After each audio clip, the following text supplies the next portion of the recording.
Hi, everybody. My name is Brent Welsh. I'm a professor at Humber College and the University of Guelph Humber, both in Toronto, Ontario. And I generally teach courses in applied nutrition, which is dietary strategies in sports nutrition, and then program design, which is program design depending on the course for general population purposes, performance, etc. And that course has a coaching component as well. So coaching knee dominant movements, hip dominant plyos, etc. But what I want to talk about in this particular presentation is going to be energy system developments, energy production during repeated sprints, conditioning, whatever you want to call it. And, I chose to title it, Does that targeted energy system development really exist? And why we might not be training what we think we're training. Often we hear people say, well, I'm doing alactic work for my intervals to try to improve on-field performance. And while it does improve on-field performance, I think maybe the mechanisms by which it's improving performance might not be the mechanisms that we think. When we're doing alactic work or lactic work, we might not actually be doing that. So that's kind of the stuff I want to talk about. Some of the specific topics then, we've got to go over the three ATP producing pathways, aerobic methods, anaerobic methods. When are we relying on each?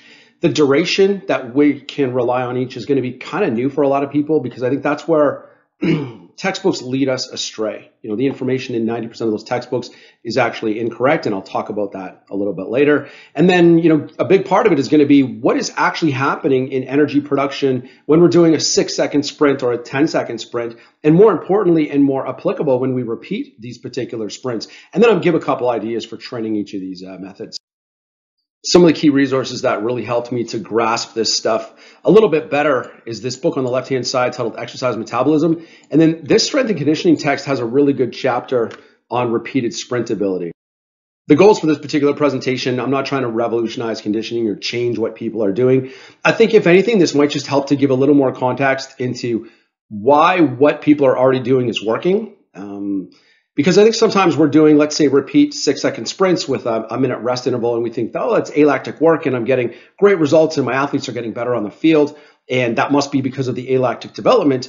But that's not actually the case if we use the parameters that I just talked about. And so maybe having a better understanding as to why different strategies are working, it might spawn new ideas. It give maybe more confidence in what you're already doing. But maybe more ideas as in, okay, I'm getting this adaptation from this particular stimulus.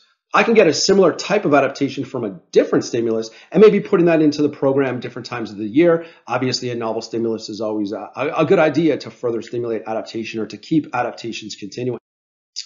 So I'm going to be using the term conditioning. And what do I mean by conditioning? Really just having people meet the energy demands of the sport.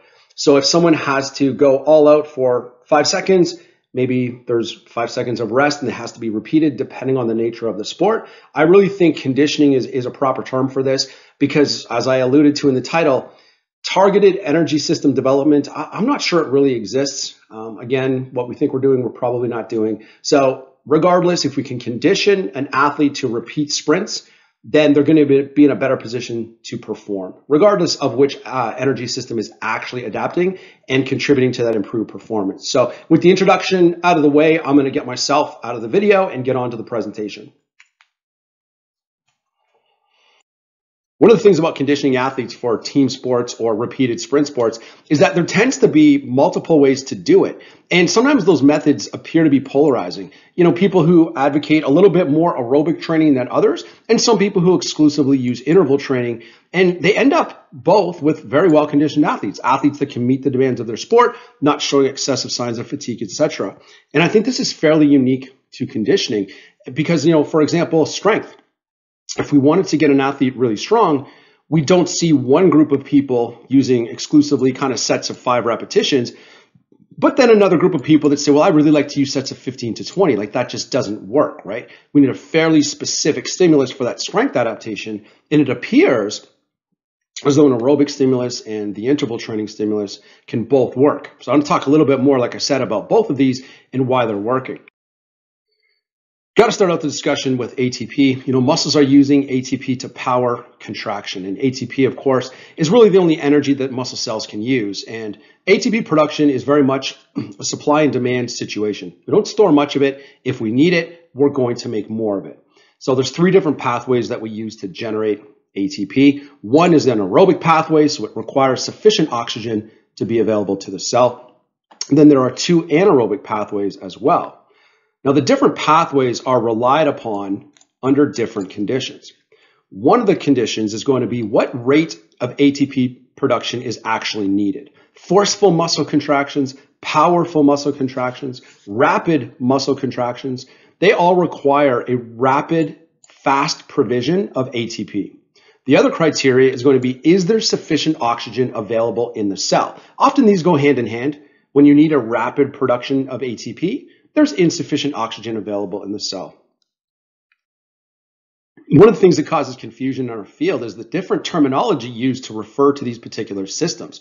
So I'm going to go through some of these terms. And often the term that you were exposed to first when you learn this stuff is the term that you tend to stick with. But as I said, there's many different terms that relate to the same thing. So on the left-hand side, we have the aerobic system, and this is fairly straightforward in our field. There's not a lot of other terms used unless you start to read a little bit more cellular in nature. And then we get into terms like oxidative phosphorylation, aerobic respiration, the specific pathways that are the Krebs cycle and electron transport chain. Now, the two anaerobic methods, these do not rely upon oxygen. And the first one I want to talk about is known as the phosphagen system, but it has many other names. Also known as ATP-CP. CP standing for here creatine phosphate. Sometimes it's just the CP method. Sometimes it's the PCR system, and PCR referring to phosphocreatine. Exact same molecule as this one, a phosphate attached to a creatine molecule. It's often very commonly referred to as the alactic method. A referring to the absence of, and lactic, in this case, referring to lactic acid. So we use this system, and there's no production of lactic acid. Compare that to glycolysis. Now, this is an anaerobic system. It does run under aerobic conditions, but its products go on and feed the aerobic pathways. So when we're talking about in our field glycolysis, 99% of the time, we're talking about the anaerobic version. So it's often referred to as the lactic method because when we utilize this method, we result in the production of lactic acid. Let's talk a little more details about these pathways though. So the aerobic system I mentioned, it does require sufficient oxygen to be available. And from an application standpoint, it produces ATP at a relatively slow rate, which means it can only power exercise of moderate to low intensity. However, on the positive side, this system will last indefinitely. There's no negative byproduct. The byproduct of using oxygen to make energy is actually just CO2, and we breathe that out no problem. Now let's talk about the anaerobic methods. Now, when we need more rapid ATP production, or we don't have sufficient oxygen available in the cell to run the aerobic pathways, we can get into the anaerobic methods. Now, the phosphagen system, or the CP method, or the alactic method, produces energy for us extremely fast. So this will be used during the most intense of contractions, intense of activities. The problem with this, it is completely reliant on the amount of CP available within the cell, and we end up using up most of the CP within about 10 seconds. So a great system, we can use it, but the ability to use it is very limited. Then we have, of course, anaerobic glycolysis, and it produces energy very fast as well. It's about 10 steps, so it doesn't make energy quite as fast as the phosphagen system, but it can still power high intensity movements. We're thinking, 200, 400 meter dash and stuff like that. But it can only be sustained for about a total of 20 seconds once you really get into heavy utilization. And we start to use this system by about 10 seconds into very high intensity work. So again, sustaining for another maybe 20 or 30 seconds, and then it actually starts to shut itself down because it results in acidic conditions. I'll talk more about this in a second. If we look at applying the methods, then on this graph, I've got the rate of energy production on the y-axis and the ability to sustain it on the x-axis. Of course, that phosphagen system, right, the alactic method, can support very, very high intensities, the highest of intensities, but for a very short period of time. Then we've got anaerobic glycolysis, very high intensity activities as well, but also for a limited period of time, longer than the phosphagen method though. And then of course, aerobic, very, very low rate of energy production generally, therefore sustaining low intensity activities, but will last indefinitely. Now, the rate of ATP production does equal the rate of muscle contraction, and we can kind of see this when we look at the world record pace for different events. If we look at the 100-meter dash, so what you're seeing here is the pace in meters per second. change the color, pace in meters per second, and the distance, of course. But the 100-meter dash pace versus the pace that was sustained for the 200-meter, the average pace over 400, 800, the 5K, and 10K. Obviously, the 100-meter dash is very, very heavily reliant on the alactic method, the phosphagen method, or the CP method, really, really rapid ATP provision for powerful muscle contractions. 200-meter, though, the first 10 seconds is very alactic, but then we call into play and we become very dominant in glycolysis. So that combination thereof, little lower rate of ATP produced, and therefore a little bit of a slower rate of running. 400, mostly glycolysis and a slower rate of ATP, therefore slower pace. But once we start to get into the aerobic pathways, if you're relying on the aerobic pathways, the pace is fairly steady, and this would go all the way out to a marathon. Sticking with the application of these particular systems, it's important to realize that humans are aerobic by nature, and the only time we'll really get out of an aerobic scenario is in these two scenarios, where we end up in a situation where the rate of energy production that's required by the muscles can't be met by the pace at which we can supply energy using our aerobic pathways, and or when insufficient oxygen is available, right? We don't have enough oxygen to effectively run those aerobic pathways. So this would be an aerobic scenario. This is aerobic, assuming this is a low intensity jog, primarily aerobic, but now breaking into our sprint, we need more rapid, powerful muscle contractions. So we have to rely on an energy system that produces energy faster, obviously the anaerobic systems.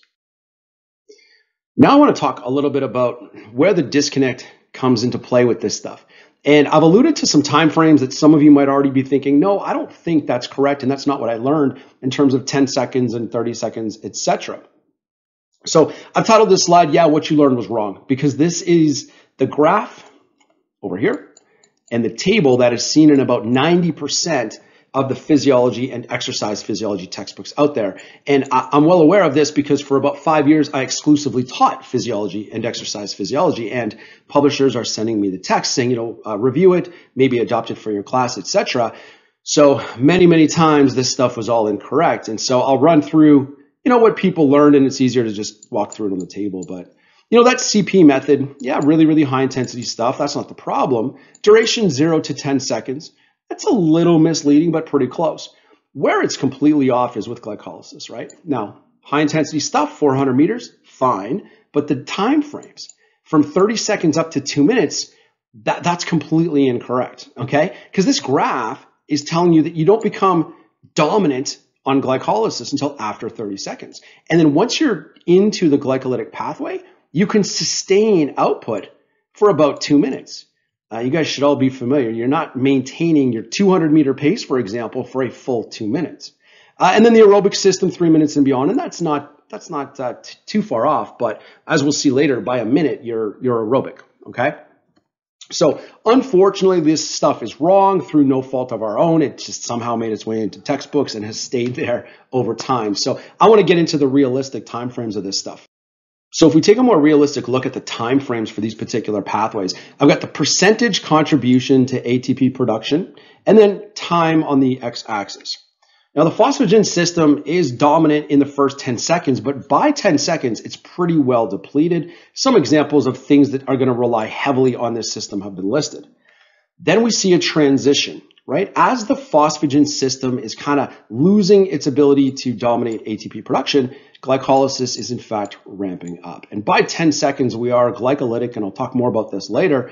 So some of the examples, and we have to realize that there's a combination here, right? The 200-meter dash is not solely glycolytic. The first 10 seconds was very alactic, and the last 10 seconds are quite lactic. And by 20 seconds, you are extremely lactic. But then, of course, the race is over. Then we see glycolysis in that stretched out time frame by 20 seconds dominant, and the ability to sustain glycolytic output is not much longer than 40 seconds or so in totality. And then the whole time the aerobic system is ramping up. So you can see some examples here. Now you can say by a minute we are aerobic, and I'll talk about that later, but the pace that you can maintain for 1 minute is often not the pace you could maintain for 3. Because again, people have trouble pacing. So if I said go out there and run for a minute, but at your maximal pace, you're very much likely to get into some glycolytic work. And that's not a pace that you can maintain indefinitely. So I like to say if we're at a pace that we know we can maintain for 3 minutes or longer, then we're definitely using most of the energy production from aerobic pathways. We're not running the risk of acidic conditions and stuff like that. So one of the things I want to point out is kind of this shift, right? As the phosphagen system is dying down, glycolysis is ramping up, and the whole time the aerobic system is ramping up. It's not this linear approach that is suggested in a lot of textbooks where, for 10 seconds you are CP, then by 30 seconds it is glycolysis, and then by 3 minutes it is aerobic, because there's obviously a ton of gaps here. Now, if we take a look at these systems in play, right, together, I've got 3 examples that I want to go through. One, of course, is our 5-second sprint. So in a 5-second sprint, we have to realize the instant muscle contraction starts, there is an ATP crisis within the cell. So as soon as this 5-second sprint begins, all pathways are scrambling to increase their ATP production to meet the ATP production demands to support these high-intensity contractions. It just so happens CP is able to do this as fast as possible, right, of all of them. So that's the phosphagen system or the alactic system. Glycolysis is trying to do its thing, and the aerobic system is contributing. There's never a time where one pathway is not contributing to energy production. It's always a matter of which one is dominating at what particular time, and that is always dependent upon these factors up here. Now we have someone sprinting for 20 seconds. And by 20 seconds, the person is extremely glycolytic, so glycolysis is dominating ATP production at this point. Because 20 seconds in, CP has already been extensively depleted. So it can no longer be our dominant energy system.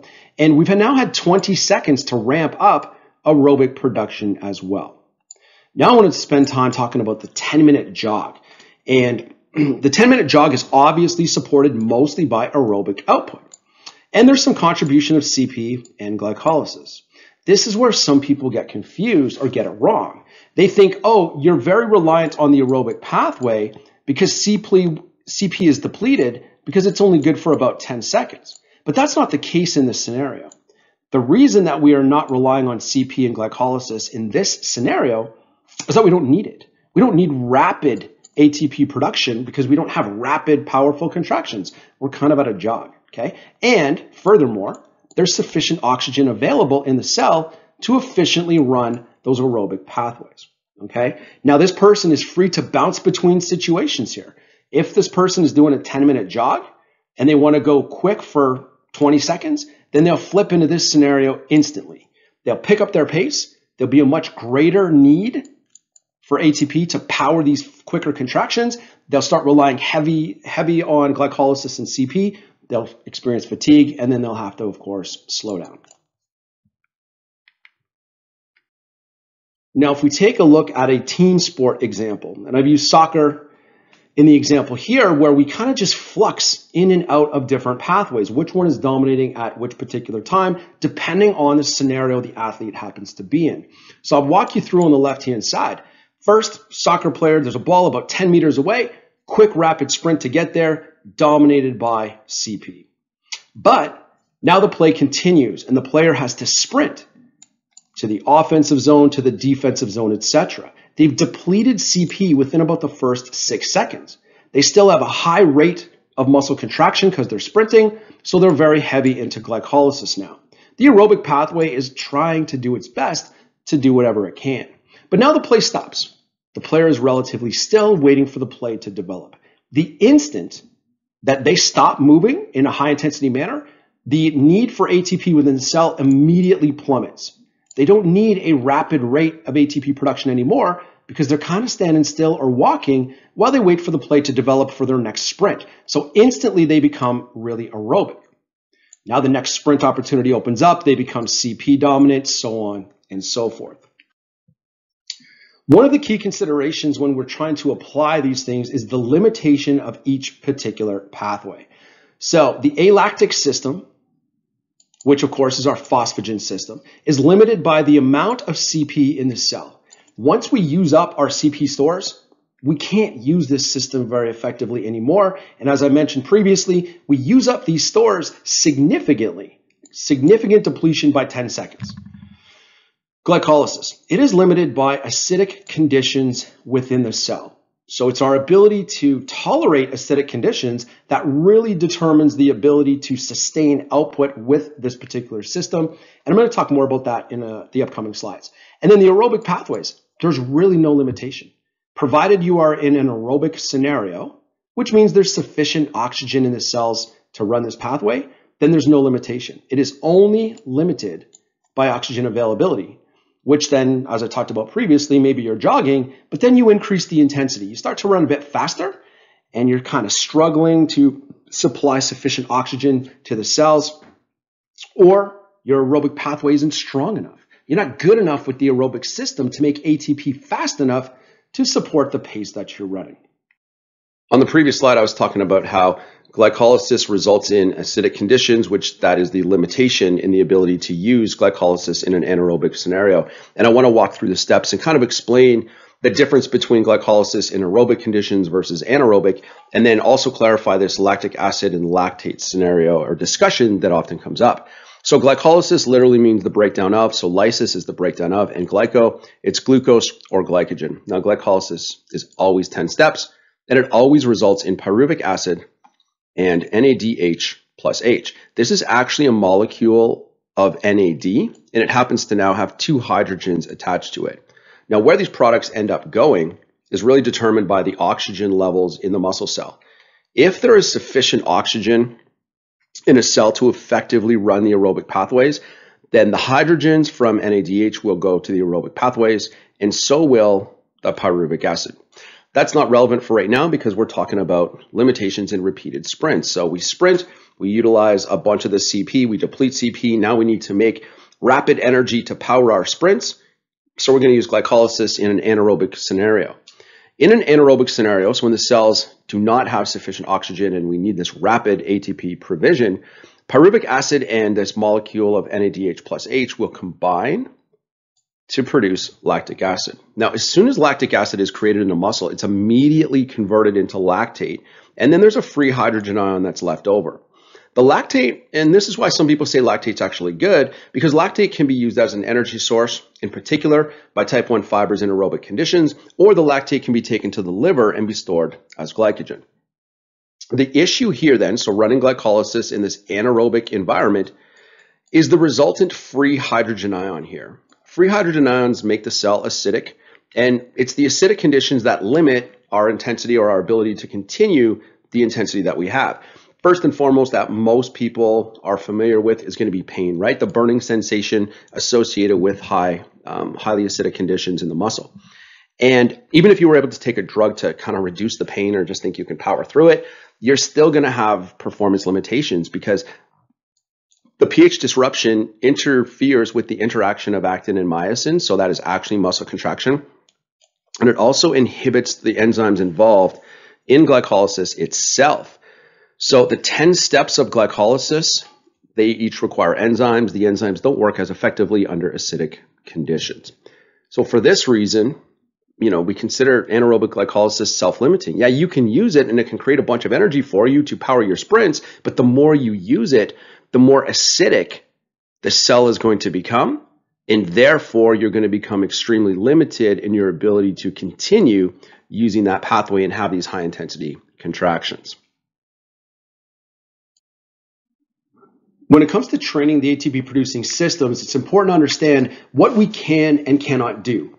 In general, training each system is really designed to increase the amount of energy that can be produced within the confines of each system. And by that, I mean within the time frame. So when you do alactic training, you're training the alactic system to be able to produce more energy within that kind of 10-second time frame. Similarly, aerobic. When we do aerobic training, we are training ourselves to be better with the aerobic pathways so we can produce more ATP under aerobic conditions. Remember, more ATP is quicker, more powerful contractions. The only one that has a slight sustainability training effect to it is anaerobic glycolysis. Because one, yeah, we're training our ability to produce more energy via those pathways, so powering higher intensity outputs, but we are also training our ability to perform or produce energy under acidic conditions. So we can extend high power output to a certain degree. I want to talk a little bit about, that idea of increasing the rate of ATP provision via particular pathways. I'm going to use the aerobic example here. So I have two people here, they're running at 9 miles per hour. And that's, they're out there, they're running, and they kind of think, oh, keeping up with each other. But what's happening on the cellular level? How are they making their energy? And you can see the person on the left looks like they can go forever. Why? Because most of their energy is being supplied by the aerobic pathways. Their aerobic system is so strong and powerful that they can make ATP at a quick enough rate to support the force outputs or power associated with running at 9 miles per hour. The person on the right-hand side just is not as aerobically fit. Their aerobic system cannot produce as much energy. So therefore, they're going to need more contribution from their anaerobic system to meet some of those ATP demands required to run at 9 miles per hour. So we know this person is going to fatigue eventually. Now let's talk about energy system contribution to actual sprints. This particular slide, we're looking at the ATP contribution during a 30-second maximal sprint, so kind of like a Wingate test, and at different time points. So what's happening with ATP production? 3 seconds in, 6 seconds, 15, and 30 seconds into the sprint. Now you can see the various pathways being represented here. Stored ATP. I'm not talking much about stored ATP because we don't really increase our storage. This is the basal level that exists in a muscle cell. It's extremely, extremely small. We chew through most of it within 3 seconds, okay? But there's our three systems. PCR, also known as CP or alactic. Glycolysis, which is our lactic system. And aerobic energy production is represented by blue here. 3 seconds in, no surprise, we're very much dominated by CP, or that alactic method of regenerating ATP to power these extremely, extremely quick, rapid contractions. 6 seconds in, I think, is very, very interesting to a lot of people. The contribution from the CP or alactic system has already dropped. We're now only 46% dominated by alactic production, whereas we were 55%. We're already 40% supported by glycolytic ATP production.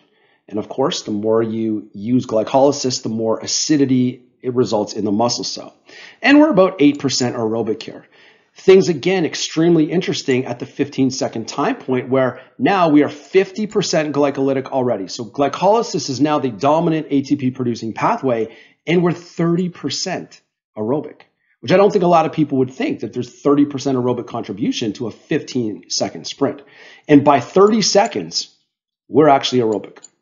Aerobic is the dominant ATP producing pathway. 30 seconds into the sprint, glycolysis is already decreasing its contribution to energy production. And again, we go back to, what are those limiters? What's the reason behind this stuff?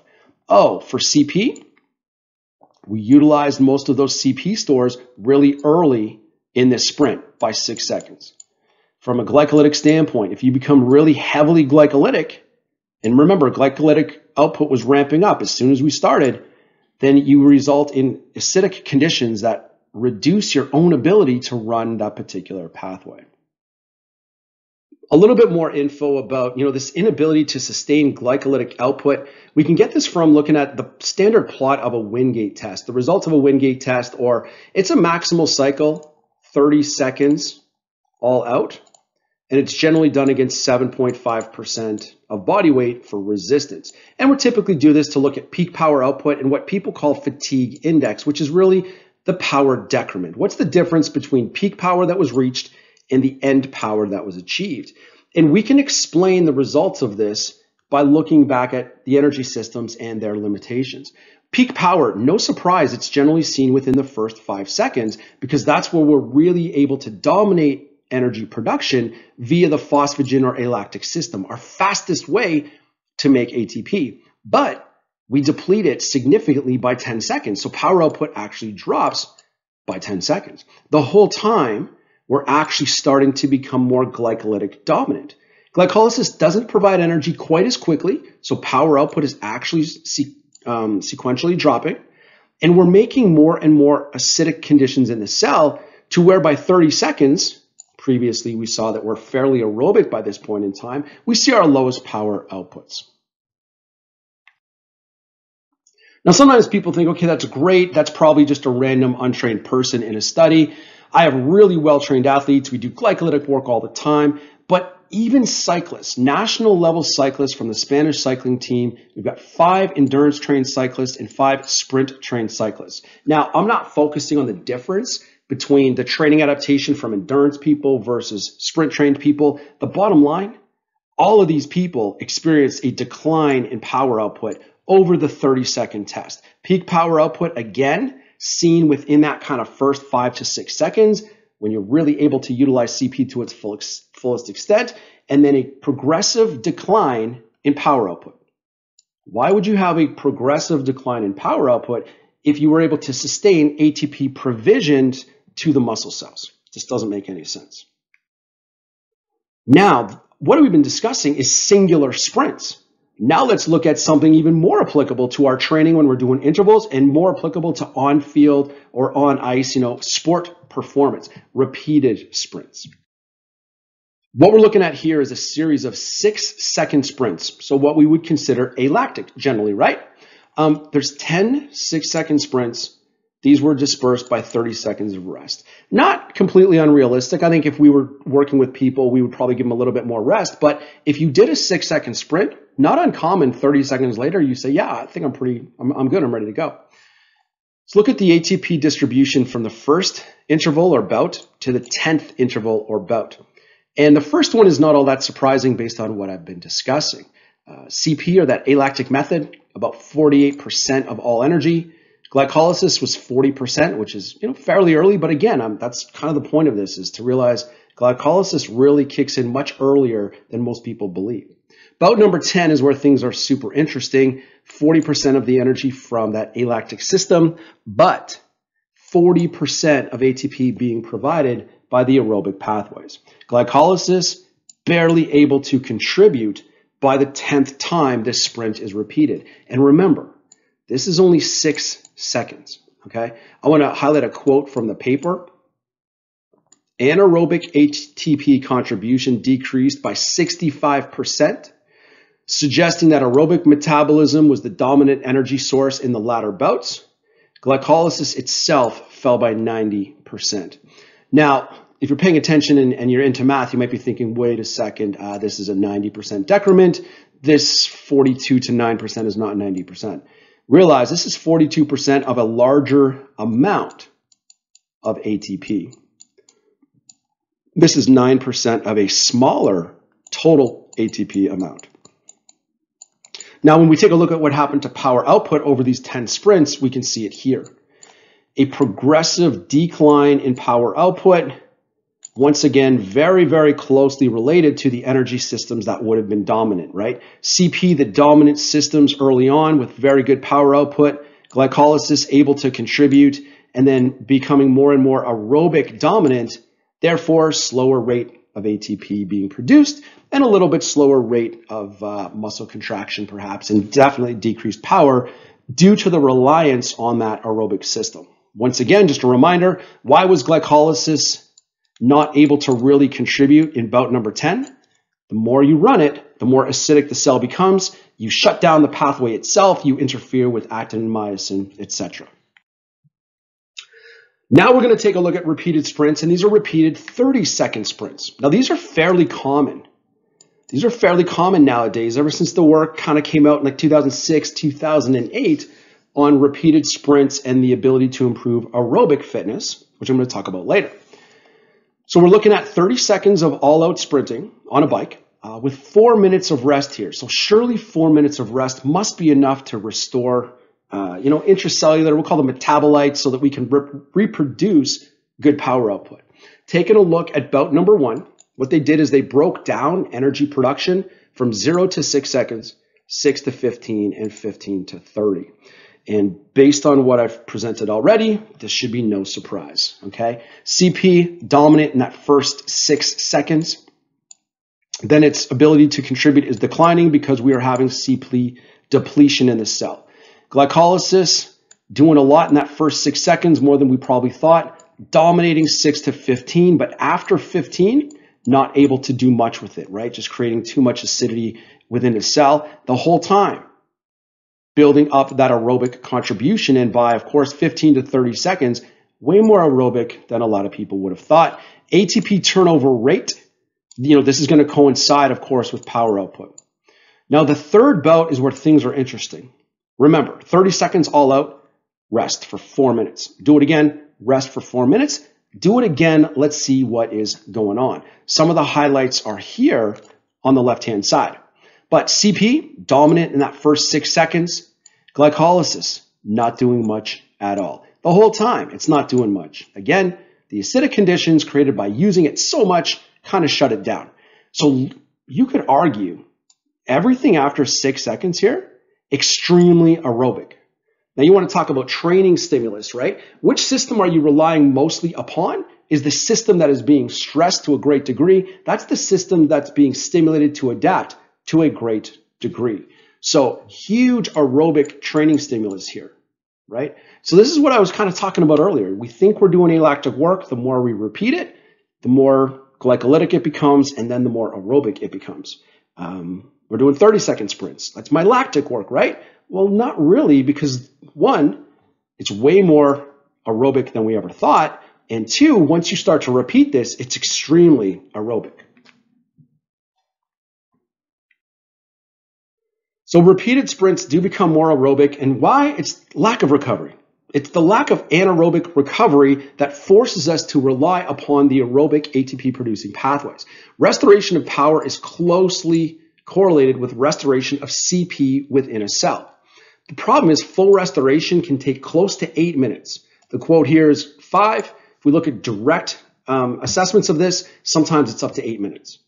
That's obviously a logistical issue when we're talking about training or sport, right? The acidic conditions that are created by running glycolysis can take 9 minutes to recover from. Again, a logistical issue. People sometimes are shocked at this number, 9 minutes. First off, there's the paper reference, but obviously 4 minutes wasn't enough. Look at the previous study that I just examined in the previous slide. And here's more information on recovery rates of these two anaerobic pathways. This was a 30-second sprint on a cycle again. Percentage of CP restoration, 1.5 minutes, 3 minutes, let me change that color, and 6 minutes after exercise. Within 1.5 minutes, there was about 65% restoration. 3 minutes is 75% restoration, and 6 minutes was 85% restoration. But now let's look at lactate. Pre-sprint, nice and low. Post-sprint, 6 minutes later, still very, very high. One of the key considerations here for the ability to recover those anaerobic systems and therefore rely on them again for great power output is that the aerobic system recovers anaerobic, okay? Aerobic system recovers anaerobic pathways, and it does so in 2 ways. One, aerobic system is almost entirely responsible for regenerating PCR, which I've been referring to also as CP. That ability to replenish phosphagen stores so that you can continually rely on that alactic system. This is the one on the previous slide. I said you get about 65% recovery rate within about 1.5 minutes. I'm going to talk a little bit more about the individualization of this in a second. Now, the aerobic system is also really important for recovering from acidic conditions. And the reason is a little bit cellular, but I'll go ahead and explain it anyways. The take-home message, though, is the title of the slide. But for those of you interested in the mechanisms, we know that glycolysis results in pyruvic acid and this molecule of NAD with 2 hydrogens attached, okay? One of those hydrogens goes to make lactate. The other one contributes to acidic conditions. The whole idea here that is we take lactate out of the cell into the blood and then we deal with it. However, if we're not able to quickly deal with it or clear it out of the blood, it kind of backs up. We have a decreased ability to shuttle it out of the cell and therefore decreased ability for it to take one of these random hydrogens. Now we're producing hydrogens at a faster rate, making the cell more and more acidic. I apologize, that's a little more cellular than people care. At the end of the day, the better your aerobic fitness, you're in a better position to recover from using the alactic or phosphagen system and from using the lactic or glycolytic system. Here's a little correlational chart here. VO2 max, which we know is our kind of measure of aerobic fitness, aerobic abilities, and the average power output during 3 30-second bouts of maximal cycling, again with 4 minutes of rest. People with higher VO2 maxes or aerobic abilities were able to sustain higher power outputs over these 3 bouts. Now let's talk a little bit about ideas for training repeated sprint sports or athletes that are in repeated sprint sport. Now, when it comes to training this stuff, you hear a lot of different terms. You hear power, capacity, lactic power, etc. So I do want to break down these particular terms. When we're referring to power, so lactic power or alactic power, it really is just the peak amount of energy that can be produced via a particular pathway.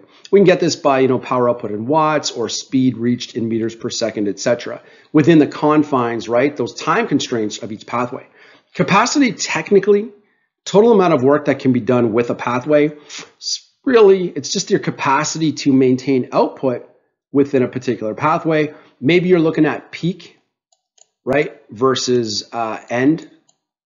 So peak versus end power based on those time frames when we know we're dominated by a particular system. But to get specific, phosphagen or alactic power would be your peak power over 10 seconds or so. You could argue it's 6 maybe. Now, where I think people get led astray is when they try to identify lactic power, because they'll use a 30-second Wingate test, for example. But the peak power in a 30-second Wingate test is usually at 5 to 7 seconds when you're very alactic. So technically, you'd want to be getting your peak power when you know you're already pretty glycolytic, which will be beyond 10 seconds. Now, you can argue that it's, 10 seconds is still lactic, but hopefully you guys get the point.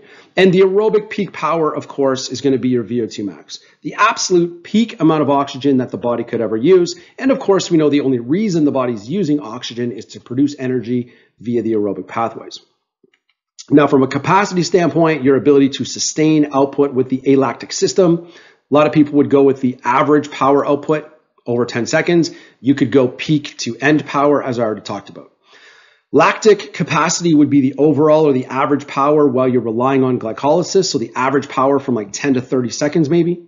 Sometimes people, again, use fatigue decrement as well. And I said technically, avoid those first 10 seconds when we're very much alactic. Now, aerobic capacity, technically, I guess, would be a time to exhaustion test. How long can you sustain output at X pace? But realize that aerobic capacity is not just VO2 max, right? It is VO2 max, it's efficiency, it's lactate threshold, etc. Now, I did make this statement, so I'll explain it. It's pointless to measure because if provided you're aerobic, it's never going to let you down. It's going to be sustained forever. So I've been alluding to this idea that maybe we can't really target particular energy systems like we once thought we could. However, I think we can definitely manipulate training to bias a particular system. So we might not be exclusively being alactic or lactic, etc., but I want to give some ideas of how we can maybe tailor training to be a little bit more conducive to output via particular pathways. Now, if we did want to try to train for peak power, so again, this is going to be our peak ability to produce ATP within the confines of a particular system. More ATP produced, more intense contractions, jumping higher, change of direction more explosively, etc. Now, from an alactic perspective, we're looking at a time frame where we know we're very heavily reliant on alactic abilities, so up to 10 seconds of all-out sprinting. So that intensity is maximal. From a metric perspective, and I'll explain what I mean by this or give it a full example in the next slide, but maybe make sure that the person is achieving at least 90% of their peak abilities on each bout. That makes sure we have enough of an overload or a stimulus to push these abilities higher. From a recovery perspective, I've just kind of copy and pasted what we know about CP restoration times. The other way you can do it is trial and error. Whatever allows enough recovery so the person reaches at least 90% of their abilities. Go ahead and use recovery heart rate, 60% of heart rate reserve, heart rate max, etc. From a glycolytic or lactic power output training perspective, it's going to be the same thinking, but now we're just going to make sure we're in the time frames where we become glycolytic dominant. So by 10 seconds, we're fairly glycolytic. Probably extend this realistically to 15 seconds of all that activity, and very, very difficult to sustain good power outputs beyond a minute, but obviously you can extend it up there. Knowing the more you go, the more acidic that cell becomes, and potentially the more recovery required. Can again use that 90% of peak power reached as our metric to make sure we're getting enough overload. What do we know about recovery? 6 minutes has been shown to preserve peak power output, but again, maybe just enough to make sure you're hitting enough overload, or go ahead and use recovery heart rate as a metric. 90% of peak power, here's what I mean by that. So let's say I wanted to program 6 6-second sprints. They're going to go all out of cycling, and I'm going to try to bias my training, of course, towards alactic power, knowing full well as these things are repeated, they're going to become a little more glycolytic and a little more aerobic. Now, I know my athlete within that time frame can reach 850 watts on the cycle. So what do I want them to do? Well, work at least 90% of their peak output. So that's going to be a target of 765 watts, provided each of these 6 bouts, they reach at least 765 watts. I know that I'm pushing them to 90% of their abilities. That should be enough of a stimulus to get the adaptations that I want. You can peel this number back to 80% if you believe that's going to produce enough of an overload to get the adaptation that you want. Probably have to dial in trial and error. And how long is it going to take? How much recovery time? What heart rate recovery allows you to reach that? The same concept can be applied if you don't want to cycle. Go ahead and apply this to meters per second. So 90% of their peak meters per second, 90% of their best time in the 40-yard dash, etc. And again, the same idea can be made, just changing the time frames if you want to look at lactic power as well. Realize recovery times are individual. You know, I've been given some examples of CP restoration times that are fairly long. And I think we have to appreciate that it's very individual because it's also very much tied into aerobic abilities, etc. But here's 100 seconds of rest after a 30-second maximal cycle that resulted in significant depletion of that CP stuff. And you can see 100 seconds of rest. Some people were less than 50% restored, but we got some people maybe approaching 80% restoration. And a similar line of thinking is going to be with, recover from those acidic conditions, recovery from lactic work. Heart rate can definitely be used as a recovery tool for intervals. I first heard about this from Coach Mike Boyle. It was revolutionary. It's still one of the smartest things I've heard in terms of programming intervals. But the concept is to recover until your heart rate reaches 60% of your heart rate reserve. I put heart rate max here because I don't feel like differentiating the two right now in this presentation. But if heart rate does fall to 60% or so, we can be pretty confident that significant recovery has taken place. From a cardiovascular stress perspective, right? We're also still ramped up a little bit. We have a pretty good aerobic stimulus. We don't have too much recovery. And this heart rate recovery thing is also tied to, acidic conditions, CO2, pH disruptions, because we have chemoreceptors that are detecting the pH of the blood, the hydrogen ion content, which is very similar, the CO2 content. And so some of those inputs are going to allow the recovery to drop, the heart rate to drop. So it also, probably more importantly, allows individualization. Progress over time using some of the examples that I gave, week 1 versus week 3. What's their peak power or speed that was reached if you're using meters per second? What was the average power over the time frame? Or what's the power decrement, right? Peak speed to the speed at the very end of the interval. Recovery heart rate. How long did it take them to get to whatever heart rate you wanted? Or if you're using time constraints, what was the heart rate by the time they reached 90 seconds of recovery, etc. Now, if we want to train sustainable output, realize, alactic capacity doesn't really exist. You don't extend the time frame for which you can rely on CP, right? CP is still going to get chewed through in about 6 to 10 seconds. You're just going to produce more energy within that time frame. Now, glycolytic capacity, we can still improve our ability to produce energy under acidic conditions, but even extremely high-level cyclists, we are seeing power decrements over that particular time frame. Now, if you do want to train glycolytic capacity, the specificity principle dominates. It's fairly simple. All you're going to do is make sure that you're working in a scenario and time frame where you get fairly glycolytic anywhere, and we know it kicks in and is dominant by at least 10 seconds, maybe 15. And then how long do you want to go? Well, how much acidity do you want to create? And then the recovery time or recovery heart rate, incomplete recovery. We want to force the system to produce energy under acidic conditions. And I can say, I don't even care how it's doing it. It can be producing energy via the aerobic pathway, but in an acidic environment, right? If you think the athlete's going to run into an acidic environment during sport, then you might want to be training this.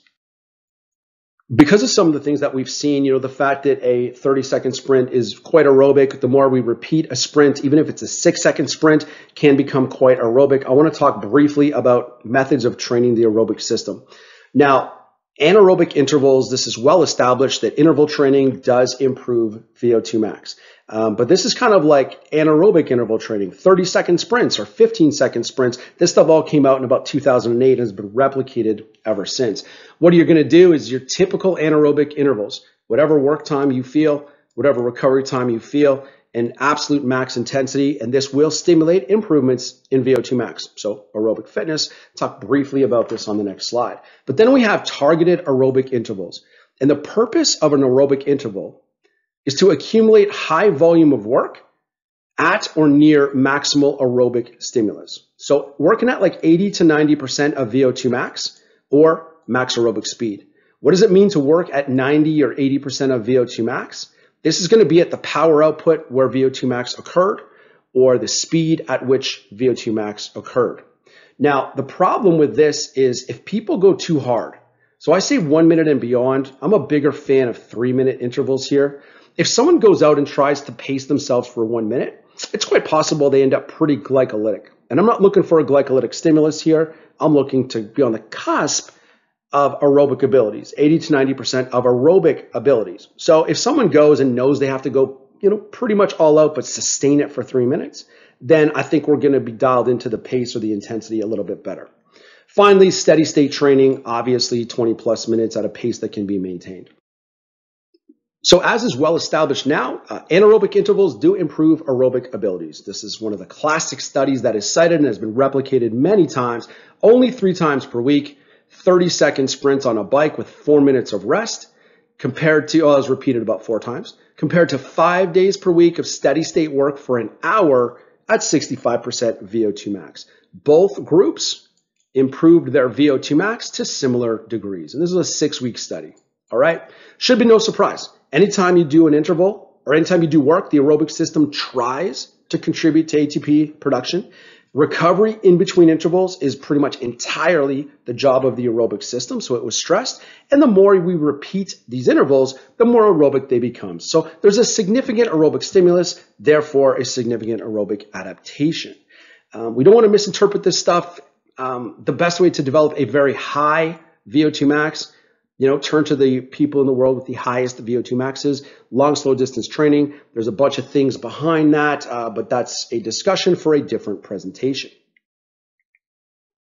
Another way to look at this stuff is we're just trying to get the athletes to be able to meet the demands of their sport. So for example, we could look at a work to rest ratio and just work towards that, not even concern ourselves with the energy systems. So if I have the goal, I want my athlete to be able to maintain 20 seconds of very high intensity output and then repeat that 80 seconds later. Now, knowing full well that my athlete probably won't have to be 20 seconds all out, but I want that ability so there's a little bit of reserve there, etc. I can just build a progressive program where the rest time eventually is 80 seconds and the work time is 20 seconds. How do I do this? Well, there's obviously going to be many ways, but here's an example. Week 1, 10 seconds all out with 100 seconds rest. Week 2, we're still at 10 seconds all out, but only 90 seconds of rest, so on and so forth. Eventually, increasing the output, going back to my 190, 80 rest, etc. So this will allow me to get away from and say, well, that's lactic, that's alactic, etc. I'm not really sure which it is potentially, right? But at the end of the day, if the athlete is in a better position to reach these work to rest ratios, then I think we've done our job. In order to summarize then, hopefully now people have a better appreciation as to maybe why or under what mechanisms their particular programs are getting their athletes in better shape or condition for their particular sports, right? Intervals, very specific to the output that we see within the sport, also giving an aerobic stimulation to help with recovery and reliance on that aerobic system as we repeat. People who are advocating a little more aerobic work, yeah, it's well-founded. The aerobic system is recovering the anaerobic system, improving our abilities to produce energy with the aerobic system. So as we repeat the sprint, we get more output there. And then just some considerations that everyone has to take into consideration here, right? What stimulus is the athlete already getting a lot of, right? During the game and practice, do you think it's a very interval type situation, and therefore you see an opportunity for more aerobic? Or do you think in practices they're getting a ton of aerobic work, so in training you want to be putting that interval stimulus, right? Are we off season or preseason? Can we afford to work on one particular mechanism or not? Stress management, by far, this is one of the bigger differences in the two. Intervals are extremely stressful. You're pushing yourself to near max capabilities, an energy crisis in the cell. We're reaching near max heart rates, very high acidic conditions, etc. So this is going to add to the stress load when we talk about autonomic balance of the athlete. Intervals on a bike are very different than intervals with change of direction. Intervals with change of direction, we see eccentric demands, we see muscle damage, 48 to 72 hours of recovery in a study by Howitson. So lots of muscle damage. Aerobic is restorative in nature, right? Parasympathetic dominant. We're talking about recovery to HRV is much quicker from an aerobic session compared to an interval session, etc. Overuse injuries, postures, aerobic work, poor mechanics from jogging versus the mechanics you want in sprinting, stuff like that. And then maybe you say, let's go on the bike. Well, the bike hunched over, posterior pelvic tilt, kyphotic, etc. A ton of considerations, but at the end of the day, many different ways to result in a well-conditioned athlete.